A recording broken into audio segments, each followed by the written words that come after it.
Meu convidado é Dr. Joel Renaud Júnior e eu converso sobre saúde mental da mulher. Podemos tratar depressão na gravidez? Então, essa é uma questão importante, porque as pessoas, elas ficam muito assustadas, inclusive médicos, não só pacientes e familiares, em relação ao tratamento da depressão ou da ansiedade na gravidez. A gente tem que avaliar os riscos e os benefícios envolvidos. Entre os riscos, a gente fala em teratogênese, que seria no primeiro trimestre, a questão da malformação do feto. Tem alguns medicamentos que oferecem mais riscos, tem outros medicamentos que o risco basicamente é tão baixo quanto o risco da população geral. Certo. Então, os antidepressivos, por exemplo, serotoninérgicos, via de regra, com uma exceção ou outra, que cabe ao médico explicar à paciente, eles não causam teratogênese. Agora, além do risco de teratogênese, a gente também tem que avaliar outros riscos. Por exemplo, risco de abortamento espontâneo, que também ainda é uma questão controversa, mas a gente sabe que em relação ao risco de abortamento espontâneo não há contraindicação ao tratamento. Risco de hipertensão pulmonar no recém-nascido, que gira ao redor de 0,2%, que também é baixo, mas se fosse elevado, sem dúvida alguma, seria uma preocupação muito grande, porque pode ser um risco assim que causa sérios danos ao bebê.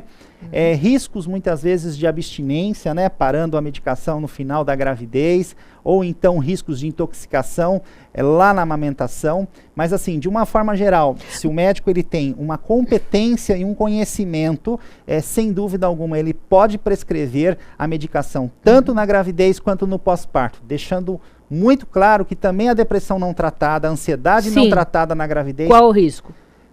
Aí é uma outra questão que também as pessoas precisam ter conhecimento. Depressão e ansiedade não tratadas na gravidez, quando são necessárias as questões envolvendo a terapêutica, ela pode levar a parto prematuro, baixo crescimento do bebê e até abortamento. Então, a gente tem que avaliar 2 níveis de risco, em suma, que são o risco do não tratamento, o risco da própria doença depressiva versus o risco do tratamento.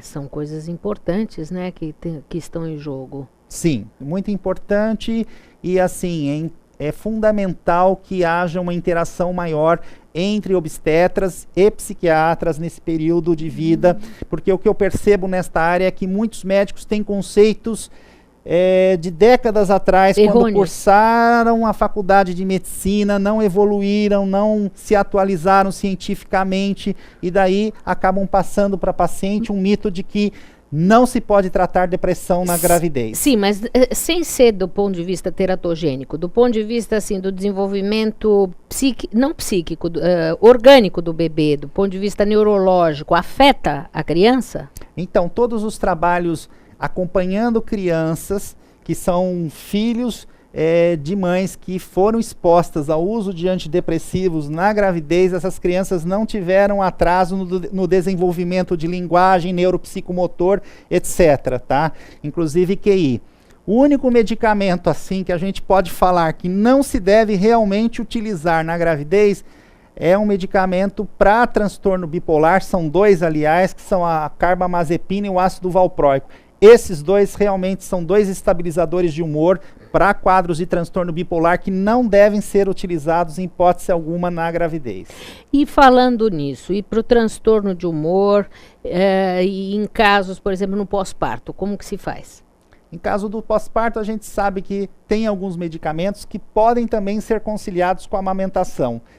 Alguns medicamentos, todos os medicamentos eles passam para o leite materno. Agora tem alguns medicamentos, por exemplo, um antidepressivo, a sertralina, que ela passa numa concentração tão pequena, ao redor de 2%, que acaba realmente não interferindo em relação ao desenvolvimento do bebê. Nos casos de transtorno de humor, se a pessoa precisar modular o humor, você pode usar algum tipo de medicação neuroléptica, alguma coisa assim, não? Você diz em relação ao transtorno bipolar? Isso. Não, o transtorno bipolar ele pode ser tratado normalmente na Sem gravidez. Sem esses 2, carbamazepina e ácido valproico, existem outras medicações que podem ser usadas? Existem outras medicações que, sem dúvida alguma, podem e devem ser utilizadas, porque o transtorno bipolar, se você não trata na gravidez, você tem uma chance de ter um quadro severo ao extremo no pós-parto, né? Então, daí você vai impedir a chance dessa mulher conviver com a criança, e isso pode até futuramente, daí sim, levar essa criança a ter até um quadro de depressão na infância. Sim. Bom, vamos falar mais no nosso próximo bloco. Ouça agora uma dica do Alberto Santini Filho, terapeuta ortomolecular. Alberto, terapia ortomolecular pode ajudar dependentes químicos? Eu sempre comento que, às vezes, nesses casos de pessoas que são adictas, por exemplo, tem essa já tendência a vícios, eu sempre gosto que essa pessoa, junto com o nosso tratamento, associe uma coisa que eu acho muito interessante: narcóticos anônimos e alcoólatras anônimos. Porque muitas vezes, só com remédios nem psiquiátricos, às vezes é difícil a pessoa conseguir seus resultados. Então, com esse apoio que você recebe naqueles grupos, você pode ter um resultado muito positivo.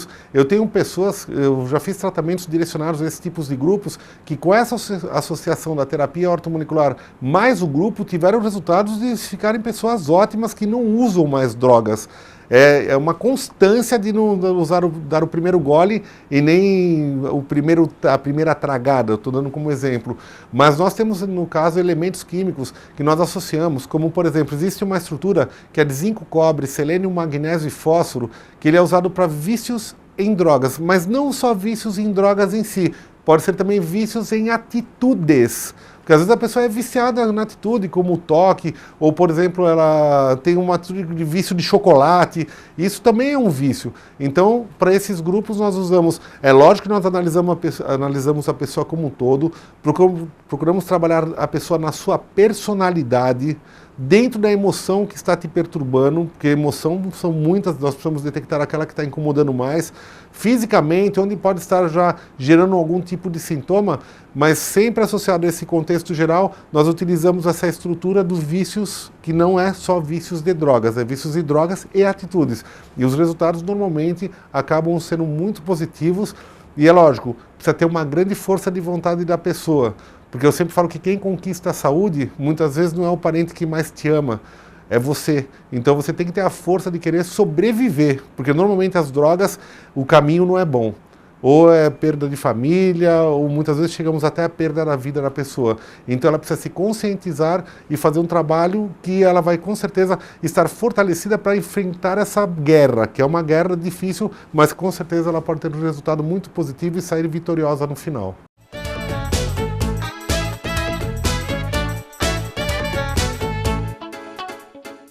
Mãos constroem, destroem, como também sinalizam a insatisfação e até mesmo a dúvida. Por isso, quando se fala em viver em condomínio, é necessário viver em boas mãos. O Sicom há mais de 20 anos oferece cursos, palestras e orientações jurídicas para questões condominiais. Sicom, a mão amiga no momento certo. Avenida Conselheiro Neves 472, telefone 33263083, sicom.org.br. O Smart Center oferece salas executivas que podem ser utilizadas por hora, dia ou mês, além de auditórios para treinamentos, cursos e seminários, salas de reuniões e o exclusivo programa Link, em que o cliente pode divulgar o endereço e telefone do Smart Center para receber encomendas, correspondências e recados. Uma opção inteligente que tem como diferencial aliar comodidade e baixos custos. Smart Center, o seu escritório virtual definitivo.